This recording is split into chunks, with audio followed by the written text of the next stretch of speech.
কালশিটে চোখ নিয়ে শুক্রবার ওভাল অফিসে দেখা মিলল প্রযুক্তি উদ্যোক্তা ইলন মাস্কের। তবে বিশ্বের প্রভাবশালী ধনকুবেরের এই হাল কি করে হলো তা নিয়ে কৌতূহল দেখিয়েছেন অনেকে। স্থানীয় সময় গতকাল শুক্রবার মার্কিন প্রেসিডেন্ট ট্রাম্পের পাশে দাঁড়িয়েছিলেন মাস্ক। পরেছিলেন কালো ডোজ টুপি ও কালো পোশাক।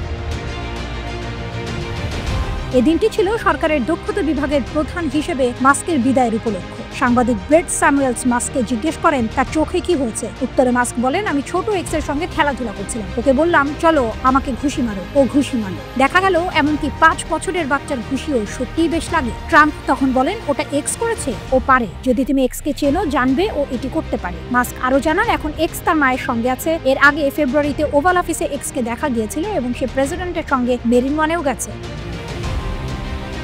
মাস্ক বলেন, তখন খুব একটা বুঝিনি, পরে দেখি কালশিটে পড়ে গেছে, কিন্তু ওর সঙ্গে খেলাই করছিলাম। ট্রাম্প জবাবে বলেন, আমি তো খেয়ালই করিনি। এর আগে মাস্ক সাংবাদিকদের বলেন, এখানে একটি চিহ্ন রয়েছে বলেই হেসে উঠে নিজের ডান চোখের দিকে দেখা। এই মন্তব্য আসে তখন যখন ট্রাম্পকে ফরাসি প্রেসিডেন্ট ইমানুয়েল ম্যাক্রো সম্পর্কে প্রশ্ন করা হয়। সম্প্রতি ভাইরাল হওয়া এক ভিডিওতে দেখা যায় ম্যাক্রোর স্ত্রী ব্রিজিট ম্যাক্রোকে আঘাত করছে। নিউ ইয়র্ক টাইমস জানায় প্রেসিডেন্ট বলেন তারা আসলে ঠাট্টা মশকরা করছিলেন। এই প্রসঙ্গে ট্রাম্প বলেন, আমি ম্যাক্রোর সঙ্গে কথা বলেছি, ওরা ভালোই আছে, কি হয়েছে জানি না, তবে আমি ওকে ভালো চিনি, ওরা ঠিক আছে। ওভাল অফিসে ট্রাম্প ও মাস্কের যৌথ প্রেস কনফারেন্সে সাংবাদিকরা মাস্কের কথিত মাদক ব্যবহার সংক্রান্ত নিউ ইয়র্ক টাইমসের প্রতিবেদনের প্রসঙ্গ তোলেন। মাস্ক সেই প্রশ্ন উড়িয়ে দেন এবং সংবাদ মাধ্যমটিকে কটাক্ষ করেন।